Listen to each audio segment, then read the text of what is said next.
Welcome to top line info channel. మీ డబ్బుని పెంచుకోవాలని కల నిజం చేసే ఓ సింపుల్ దారి ఉంది. ఇవాళ మీకు అదే చెప్పబోతున్నాను. అది మ్యూచువల్ ఫండ్స్. మీ సేవింగ్స్ని సక్సెస్ స్టోరీగా మార్చే స్మార్ట్ ఇన్వెస్ట్మెంట్ మార్గం. అసలు మ్యూచువల్ ఫండ్ అంటే ఏంటి? ఒక చిన్న ఎగ్జాంపుల్ ద్వారా మీకు చెప్పడానికి ట్రై చేస్తాను. మీ ఫ్రెండ్స్ అందరూ కలిసి గోవా ట్రిప్ ప్లాన్ చేశారు. ఒకరు గూగుల్ చేస్తూ హోటల్స్ చెక్ చేస్తున్నారు, ఇంకొకరు ఫ్లైట్ బుక్ చేస్తున్నారు, ఇంకొకరు బడ్జెట్ క్యాల్కులేషన్స్ చేస్తున్నారు. కానీ మీ గ్రూప్లో రవి అనే ఒక అతను ఉన్నాడు. 10 సార్లు గోవా వెళ్ళి వచ్చిన ఎక్స్పర్ట్. ఇప్పుడు రవి ఏం చేస్తాడు? అందరి దగ్గర నుంచి డబ్బులు పో చేస్తాడు, బెస్ట్ హోటల్ సెలెక్ట్ చేస్తాడు, సీక్రెట్ బీచెస్ చూపిస్తాడు, హిడెన్ రెస్టారెంట్స్కి తీసుకెళ్తాడు. అదే మ్యూచువల్ ఫండ్స్లో ఇక్కడ మీరు ఇతర ఇన్వెస్టర్స్ ట్రిప్ పార్టిసిపెంట్స్ లాంటి వాళ్ళు. ఫండ్ మేనేజర్ అంటే రవి లాంటి ఒక మార్కెట్ ఎక్స్పర్ట్. ఇన్వెస్ట్మెంట్ పోర్ట్ఫోలియో అంటే పర్ఫెక్ట్ ట్రిప్ ప్లాన్ లాంటిది. సో ఇప్పుడు సమరైజ్ చేద్దాం. అసలు మ్యూచువల్ ఫండ్ అంటే ఏంటి? సో ఇప్పుడు మన దగ్గర ఉన్న డబ్బుని మనం ఒక మ్యూచువల్ ఫండ్లో ఇన్వెస్ట్ చేస్తాం. అక్కడ ఒక ఫండ్ మేనేజర్ ఉంటారు. అతను మన తరపున he will invest it in the market. So దీనివల్ల ఏంటంటే మనకు బేసిక్స్ ఆఫ్ మార్కెట్ నాలెడ్జ్ తెలియకపోయినా సరే మనం ఇన్వెస్ట్ చేయొచ్చు. ఇప్పుడు మనం టైప్స్ ఆఫ్ మ్యూచువల్ ఫండ్స్ చూద్దాం. మ్యూచువల్ ఫండ్స్ 5 రకాలుగా ఉంటాయి. Equity funds, debt funds, hybrid funds, solution oriented funds, index funds and ETFs. Equity funds మళ్ళీ దాంట్లో కూడా large cap funds, mid cap funds, small cap funds and tax saving fund ELSS. ఇప్పుడు debt ఫండ్స్లో మళ్ళీ రకాలు చూద్దాం. డెట్ ఫండ్స్లో 3 రకాలు ఉంటాయి. Liquid funds, government securities fund, corporate bond fund. Hybrid funds దీంట్లో 2 రకాలు, balanced advantage fund, aggressive hybrid fund. Solution oriented funds దీంట్లో మళ్ళీ 2 రకాలు ఉంటాయి, retirement funds, children education fund ఇలాగా. ఇప్పుడు ప్రతి ఫండ్ గురించి డీటెయిల్ ఎక్స్ప్లెనేషన్ చూద్దాం. Equity funds. ఈక్విటీ ఫండ్స్లో ఇందాక మాట్లాడుకున్నట్టు 4 రకాలు, large cap funds, mid cap funds, small cap funds and tax saving and or ELSS funds. Large cap funds. Large cap funds అంటే మార్కెట్లో బలమైన స్థానం కలిగిన మంచి పునాది ఉన్న టాప్ కంపెనీల్లో పెట్టుబడి పెట్టడం. ఉదాహరణకు Reliance industries, Tata consultancy services, TCS లేదా ఇన్ఫోసిస్. ఈ ఫండ్స్ స్థిరమైన రాబడులకు ఇష్టపడే మరియు మధ్యస్థ రిస్క్ సిద్ధంగా ఉన్న పెట్టుబడిదారులకు అనుకూలం. లార్జ్ క్యాప్ కంపెనీలకు బలమైన ఆర్థిక స్థితి ఉంటుంది కాబట్టి ఇవి కొంచెం ఎక్కువ భద్రతను కలిగిస్తాయి. Mid cap funds. Mid cap funds అంటే ఇంకా ఎదుగుతున్న మధ్యస్థ కంపెనీల్లో పెట్టుబడులు. ఇవి భవిష్యత్తులో ముఖ్య రంగాల్లో ముందుకు రాగలవు. ఉదాహరణకు డాబర్, గోద్రేజ్ కన్స్యూమర్స్ ప్రొడక్ట్స్ మరియు అపోలో హాస్పిటల్స్. ఈ ఫండ్స్ లార్జ్ క్యాప్ ఫండ్స్ కంటే కొంచెం ఎక్కువ రాబడిని అందిస్తాయి, కానీ కొంత రిస్క్ కూడా ఉంటుంది. కొంచెం ఎక్కువ రాబడి కోరుకునే వారికి ఇవి మంచి ఎంపిక. Small cap funds. Small cap funds అంటే చిన్న ఇంకా అభివృద్ధి చెందుతున్న కంపెనీల్లో పెట్టుబడులు. ఉదాహరణకు ఎన్సీసీ లేదా ఫైన్ ఆర్గానిక్ లాంటి కంపెనీలు. ఈ కంపెనీలు వేగంగా ఎదుగుతాయి, కానీ ఇవి ఎక్కువ మార్పులతో కూడా మరియు ఎక్కువ రిస్క్ కూడా ఉంటుంది. అధిక అభివృద్ధిని కోరుకునే మరియు మార్కెట్ ఒడుగుదుడుకులను ఎదుర్కొనే సిద్ధంగా ఉన్న పెట్టుబడిదారులు ఇవి ఆకర్షణీయంగా ఉంటాయి. Tax saving ELSS funds. ELSS అంటే ఈక్విటీ లింక్డ్ సేవింగ్ స్కీమ్. ఇది పన్ను ఆదా చేయడం కోసం ప్రత్యేకంగా డిజైన్ చేయబడింది. ఈ ఫండ్స్ ద్వారా ఏటీసీ ప్రకారం 1.5 లక్షలు వరకు పన్ను మినహాయింపు పొందవచ్చు. ప్రధానంగా స్టాక్ మార్కెట్లో పెట్టుబడులు పెట్టడం వలన దీర్ఘకాలంలో మంచి రాబడులను అందించే అవకాశం ఉంది. ఉదాహరణకు ICICI Prudential long term equity fund. ఇవి 3 సంవత్సరాల లాకింగ్ పీరియడ్ కలిగి ఉంటాయి కాబట్టి దీర్ఘకాలం పెట్టుబడులు చేయాలనుకునే వారు పన్ను ఆదా చేయడానికి ఇవి ఉపయోగించుకోవచ్చు. సో ఇది ఈక్విటీ ఫండ్స్ గురించి. ఇక్కడ రిస్క్ ఎక్కువ ఉంటుంది, అలాగే రిటర్న్ కూడా ఎక్కువే ఉంటుంది.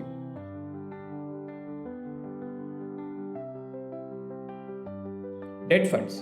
డెట్ ఫండ్స్ అంటే ఇందులో 3 రకాలు, liquid funds, government securities fund, corporate bond funds. Liquid funds అంటే చిన్న గడువులోపు పెట్టుబడులు చేయడానికి మంచి ప్రత్యామ్నాయం. ఇవి ఎక్కువగా 1 లేదా 3 నెలలలోపు మెచ్యూరిటీ కలిగిన సెక్యూరిటీస్లో పెట్టుబడి పెడతాయి కాబట్టి మనకు ఆకస్మిక నిధులు అవసరమైనప్పుడు సులభంగా లభిస్తాయి. ఉదాహరణకు హెచ్డిఎఫ్సి లిక్విడ్ ఫండ్ మరియు ఐసిఐసిఐ ప్రుడెన్షియల్ లిక్విడ్ ఫండ్ లాంటి ఫండ్స్ ఉన్నాయి. వీటిలో తక్కువ రిస్క్తో పెట్టుబడి లభిస్తుంది. Government securities fund. Government securities fund అనేవి రిస్క్ ఫ్రీ పెట్టుబడులపై ఆసక్తి ఉన్న వారికి సరిగ్గా సరిపోతాయి. వీటిలో భారత్ ప్రభుత్వం బాండ్లలో పెట్టుబడులు పెడతాయి కాబట్టి పెట్టుబడి చాలా సురక్షితం. ఉదాహరణకు ఎస్బీఐ మ్యాగ్నమ్ గిల్ ఫండ్ లేదా కోటక్ గిల్ట్ ఫండ్ వంటి ఫండ్స్ ప్రభుత్వం బాండ్స్లో పెట్టుబడులు పెడతాయి. ఈ పెట్టుబడుల ద్వారా స్థిరమైన రాబడి అందిస్తాయి. Next, corporate bond fund. Corporate bond fund ప్రధానంగా నమ్మకమైన కార్పొరేట్ కంపెనీల్లో బాండ్లలో పెట్టుబడి పెడతాయి. ఇవి సాధారణ బాండ్స్ కంటే కొంచెం ఎక్కువ రాబడిని అందించవచ్చు, కానీ 1కి 10 సార్లు రిస్క్ ఉంటుంది. హెచ్డిఎఫ్సి కార్పొరేట్ బాండ్ ఫండ్ లేదా ఐసిఐసిఐ కార్పొరేట్ బాండ్ ఫండ్ వంటి ఫండ్స్ దృఢమైన సంస్థల నుండి పెట్టుబడులు సేకరిస్తాయి. ఇప్పుడు డెట్ ఫండ్స్ గురించి ఒకసారి సమరైజ్ చేసుకుందాం. లిక్విడ్ ఫండ్ అంటే ఎవరికి ఉపయోగపడుతుంది? ఆకస్మిక నిధుల కోసం తక్కువ రిస్క్ మరియు తక్కువ కాలానికి సరైన పెట్టుబడి పథకం ఇది. గవర్నమెంట్ సెక్యూరిటీస్ ఫండ్ భారత ప్రభుత్వం బాండ్ల ద్వారా పూర్తి రక్షణతో పొదుపు చేసుకోవాలనుకునే వారికి మంచి మేలైన ఆప్షన్. కార్పొరేట్ బాండ్ ఫండ్ నమ్మకమైన కార్పొరేట్ సంస్థల బాండ్లలో పెట్టుబడి చేసి మరింత రాబడి ఆశించే వారికి అనువైన పథకం. హైబ్రిడ్ ఫండ్ అంటే ఇక్కడ డెట్ ప్లస్ ఈక్విటీ యొక్క కలయిక. హైబ్రిడ్ ఫండ్ మళ్ళీ 2 రకాలు: balance advantage fund, aggressive hybrid fund. Balance advantage fund అంటే మార్కెట్ పరిస్థితులకు అనుగుణంగా ఈక్విటీ మరియు డెట్ మధ్య పెట్టుబడి సర్దుబాటు చేస్తాయి. మార్కెట్ పెరుగుతున్నప్పుడు ఎక్కువగా ఈక్విటీ మరియు మార్కెట్ తగ్గినప్పుడు డెట్లో ఎక్కువగా పెట్టుబడి పెడతాయి. ఇది రిస్క్ తక్కువగా ఉండి స్థిరమైన వృద్ధిని ఇస్తుంది. ఉదాహరణకు ICICI Prudential balance advantage fund. ఇది మార్కెట్ ఒడిదుడుకులను తగ్గించేందుకు ఇన్వెస్టర్కు ఒక మంచి ఎంపిక. Next, aggressive hybrid fund. ఈ ఫండ్లు వృద్ధి కోసం ఎక్కువగా ఈక్విటీ పెట్టుబడులు మరియు స్థిరత్వం కోసం కొంత డెట్లో పెట్టుబడి పెడతాయి. దీని పెట్టుబడి విధానంగా ఎక్కువగా రిస్క్ తట్టుకోగలిగిన ఇన్వెస్టర్లకు సరైనది, ఎందుకంటే ఎక్కువ భాగం ఈక్విటీలోనే ఉంటుంది. HDFC hybrid equity fund. ఇది అధిక రిటర్న్ల కోసం రిస్క్ తీసుకోవాలనుకునే ఇన్వెస్టర్లకు ఉపయోగపడుతుంది. సొల్యూషన్ ఓరియంటెడ్ ఫండ్స్ మన ఆర్థిక లక్ష్యాలకు తోడ్పాటు అందించడానికి రూపొందించబడ్డాయి. ఈ ఫండ్స్ ప్రధానంగా భవిష్యత్ లక్ష్యాలను దృష్టిలో ఉంచుకొని రూపకల్పన చేయబడ్డాయి. ఉదాహరణకు రిటైర్మెంట్ కోసం లేదా పిల్లల విద్య కోసం. సాధారణంగా ఈ ఫండ్స్లో పెట్టుబడి పెట్టడం ద్వారా క్రమంగా మీ లక్ష్యాలను చేరుకోవడం సాధ్యమవుతుంది. ఈ ఫండ్స్లో పెట్టుబడి పెట్టడానికి నిర్ణయించినప్పుడు మీకు అవసరమైన రిస్క్ యాపిటైట్, సమయాన్ని మరియు లభించే వెసులుబాటు వంటి అంశాలను పరిగణించాలి. సొల్యూషన్ ఓరియంటెడ్ ఫండ్స్ మీ భవిష్యత్ అవసరాలకు తీర్చడానికి సులభమైన మరియు సమర్థవంతమైన మార్గమని చెప్పుకోవచ్చు. Index funds. ఇండెక్స్ ఫండ్స్ అంటే మార్కెట్లో ఒక నిర్దిష్టమైన ఇండెక్స్, ఉదాహరణకు నిఫ్టీ, సెన్సెక్స్ని ఫాలో అయ్యే ఫండ్స్. అంటే మీరు నిఫ్టీ లేదా సెన్సెక్స్లో ఉండే ప్రధాన కంపెనీలో పెట్టుబడి పెడుతున్నట్లే. ఇందులో మదుపు చేస్తే మార్కెట్ వృద్ధికి అనుగుణంగా మీ పెట్టుబడులు కూడా పెరుగుతాయి. ఈటీఎఫ్స్ అంటే ఎక్స్చేంజ్ ట్రేడెడ్ ఫండ్స్, అంటే స్టాక్ మార్కెట్లో ట్రేడ్ అయ్యే ఫండ్స్. ఇవి కూడా ఇండెక్స్ని ఫాలో అవుతాయి, కానీ స్టాక్స్ లాగా మార్కెట్లో కొనుగోలు చేయవచ్చు, అమ్మవచ్చు. అంటే ఇన్వెస్ట్మెంట్కు మరింత లిక్విడిటీని అందిస్తాయి. ఇవి రెండూ కూడా లో కాస్ట్ ఆప్షన్స్, అంటే మేనేజ్మెంట్ ఫీజులు తక్కువగా ఉంటాయి, మార్కెట్ వృద్ధికి అనుగుణంగా లాభాలు పొందుతారు. మ్యూచువల్ ఫండ్స్లో పెట్టుబడి పెట్టి సక్సెస్ అయిన కొన్ని స్టోరీస్ చూద్దాం. రాజమండ్రి నుంచి రమేష్ గారు ఒక సాధారణ ప్రభుత్వ ఉద్యోగి. ఎస్ఐపి అంటే సిస్టమాటిక్ ఇన్వెస్ట్మెంట్ ప్లాన్ ద్వారా చిన్న మొత్తంలో పెట్టుబడులు పెట్టడం మొదలుపెట్టారు. అది 15 ఏళ్ల తర్వాత వారి పెట్టుబడులు కంఫర్టబుల్ రిటైర్మెంట్ అందించాయి. ఈ ఉదాంతం ఎస్ఐపి యొక్క శక్తిని మరియు దీర్ఘకాలపు పెట్టుబడులు ఎలా మంచి ఫలితాలు ఇవ్వగలవో చూపిస్తుంది. ఎస్ఐపి అంటే కన్సిస్టెంట్గా పెట్టుబడి పెట్టడం. హైదరాబాద్ నుండి స్వప్న గారు ప్రైవేట్ సంస్థలో ఉద్యోగం చేసేవారు. ఖర్చు ఎక్కువగా పెట్టేవారు. మ్యూచువల్ ఫండ్స్ గురించి తెలుసుకున్న తర్వాత తగిన మ్యూచువల్ ఫండ్స్ ద్వారా కొంత సంపద సృష్టించి తమ పిల్లల చదువు కోసం మంచి ప్రణాళికను రూపొందించారు. ఈ కథ మ్యూచువల్ ఫండ్స్ అవగాహన ఎలా ఖర్చును నియంత్రించి పిల్లల చదువు కోసం సంపద ఎలా సృష్టించేందుకు మార్గాన్ని ఏర్పరచగలదో వివరిస్తోంది. సురేష్ గారు బ్యాంక్ క్లర్క్ నుండి ఒక బిగ్ ఇన్వెస్టర్గా ఎలా మారారో ఈ కథలో చూద్దాం. ఆయన చిన్న మొత్తంలో డెట్ మరియు హైబ్రిడ్ ఫండ్స్లో పెట్టుబడులు పెట్టడం ప్రారంభించారు. రిస్క్ బాగా ప్లాన్ చేసి లాభాలను పొందడంతో వారు దీర్ఘకాల ఆర్థిక లక్ష్యాలను సాధించడంలో నైపుణ్యం సాధించారు మరియు ఆయన పెద్ద పెట్టుబడిదారులుగా ఎదిగారు. ఈ కథ డెట్ మరియు హైబ్రిడ్ ఫండ్లో పెట్టుబడుల ద్వారా బ్యాంక్ క్లర్క్ నుండి విజయవంతమైన పెట్టుబడిదారునిగా మారిన విజయాన్ని చూపిస్తోంది. ఇప్పుడు ప్లాట్ఫామ్ కంపారిజన్స్ గురించి చూద్దాం. మ్యూచువల్ ఫండ్ ప్లాట్ఫామ్స్ అయిన grow, Zerodha coin, Paytm money, Kubera మరియు వీటిలో ఏవి బాగా పనిచేస్తాయి అనేది చూస్తాం. గ్రో ప్రారంభికులకు సులభమైన యాప్ మరియు కనీస ఫీజులతో అందుబాటులో ఉంటుంది. దీన్ని మొదట పెట్టుబడిదారులు ఎక్కువగా ఇష్టపడతారు. జీరోదా కాయిన్లో లార్జ్ ఇన్వెస్టర్స్కి అనేక ఫీచర్లు ఉన్నాయి. ప్రత్యేకించి స్టాక్ మార్కెట్లో ఎక్కువగా ఇన్వెస్ట్ చేసే వారికి సరిగ్గా సరిపోతుంది.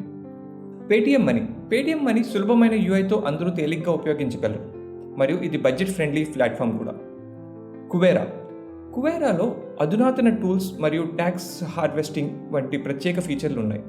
ఇది మరింత అనుభవజ్ఞులైన ఇన్వెస్టర్లకి ప్రత్యేకం. ప్రతి ప్లాట్ఫామ్కి తన ప్రత్యేకత ఉంది, కాబట్టి మీ అవసరాలకు తగినది ఎంచుకోవడం మంచిది. ఇప్పుడు మ్యూచువల్ ఫండ్స్ గురించి కొన్ని ట్యాక్స్ గైడ్లైన్స్ చూద్దాం. ట్యాక్స్ సేవింగ్ మరియు మార్గదర్శకాలు. ఈఎల్ఎస్ఎస్ ఫండ్స్ మనం ఆల్రెడీ ఇందాక మాట్లాడుకున్నాం. ట్యాక్స్ సేవింగ్ ఈఎల్ఎస్ఎస్ ఫండ్స్ గురించి. ఈఎల్ఎస్ఎస్ ఫండ్లో మీ పెట్టుబడులపై ఏటీసీ ద్వారా ఆదా చేసుకోవచ్చు. అంటే 1.5 lakhs వరకు వస్తుంది. ట్యాక్స్ ఆదా మాత్రమే కాకుండా దీర్ఘకాలంలో మంచి రిటర్న్ కూడా పొందవచ్చు. అండ్ ఈఎల్ఎస్ఎస్ ఫండ్కి లాకిన్ పీరియడ్ 3 years ఉంటుంది. ఇది ఇతర ట్యాక్స్ సేవింగ్ ఇన్వెస్ట్మెంట్స్ కంటే తక్కువ కాలం. అండ్ మూడోది డివిడెండ్స్ మరియు క్యాపిటల్ గెయిన్స్. మీ డివిడెండ్స్ ఏదైతే మనకి డివిడెండ్స్ కంపెనీస్ ఇష్యూ చేస్తాయో అవి ఇప్పుడు ట్యాక్సబుల్ ప్రెజెంట్గా. బట్ క్యాపిటల్ గెయిన్స్ ఏదైతే మనం నెక్స్ట్ క్యాపిటల్ గెయిన్ ఇంక్రీజ్ అయ్యాక అమ్ముకుంటామో అప్పుడు వచ్చే దాని మీద 10% ట్యాక్స్, కానీ మొదటి 1 లక్ష ట్యాక్స్ ఫ్రీ ఉంటుంది. మనం మ్యూచువల్ ఫండ్స్లో కామన్గా చేసే మిస్టేక్స్ గురించి తెలుసుకుందాం. ప్రతిరోజు NAV చెక్ చేయడం. ప్రతిరోజు మార్కెట్ మార్పులను చూసి ఇన్వెస్టర్లు కలవరపడతారు. దీర్ఘకాలం పెట్టుబడులు పెట్టేవారికి ఇది అవసరం లేదు. సరైన సమయం కోసం ఎదురు చూడడం. మార్కెట్ సూట్ అయ్యే సమయం ఎవరూ చెప్పలేరు. సో అది మీరుగా మీరు ఇన్వెస్ట్ చేయడం తప్ప. ట్రెండ్స్ ఫాలో అవడం.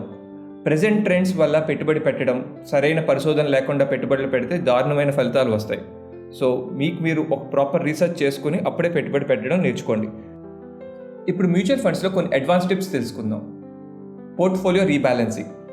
సీజనల్గా మార్పులైనప్పుడు మార్కెట్ పరిస్థితుల దృష్ట్యా మీ పోర్ట్ఫోలియో రీబ్యాలెన్స్ చేయడం ముఖ్యమైనది. రీబ్యాలెన్సింగ్ అంటే మీరు డెట్ నుంచి ఈక్విటీ ఆర్ ఈక్విటీ నుంచి డెట్కి మారడం అలాంటిది. SIP plus lump sum strategy. SIP మనం ఇందాక మాట్లాడుకున్నట్టు సిస్టమాటిక్ ఇన్వెస్ట్మెంట్ ప్లాన్ చేస్తూనే ఎప్పుడైనా మార్కెట్స్ డిప్ అయినప్పుడు మీరు లంసమ్గా ఇన్వెస్ట్ చేయడం ద్వారా మరింత లాభం పొందవచ్చు. డైవర్సిఫికేషన్. ఎప్పుడూ ఒక ఫండ్లో ఇన్వెస్ట్ చేయడం కరెక్ట్ కాదు. ఈక్విటీ, డెట్ మరియు హైబ్రిడ్ ఫండ్స్ను సమానంగా లేకపోతే మీకు కావాల్సిన విధంగా ఇన్వెస్ట్ చేయడం ద్వారా రిస్క్ తగ్గినట్లుగా తగ్గించుకుని మీకు ఎక్కువ లాభం పొందవచ్చు. ఇది మ్యూచువల్ ఫండ్స్ గురించి బేసిక్ ఇన్ఫర్మేషన్. మీకు పర్టికులర్గా ఏదైనా ఫండ్ గురించి కావాలనుకుంటే కామెంట్ చేయండి. దాని గురించి మేము డీటెయిల్ వీడియో చేస్తాం. ఈ వీడియో మీకు నచ్చినట్లయితే please like, share and subscribe. Thank you. Please do share with your friends.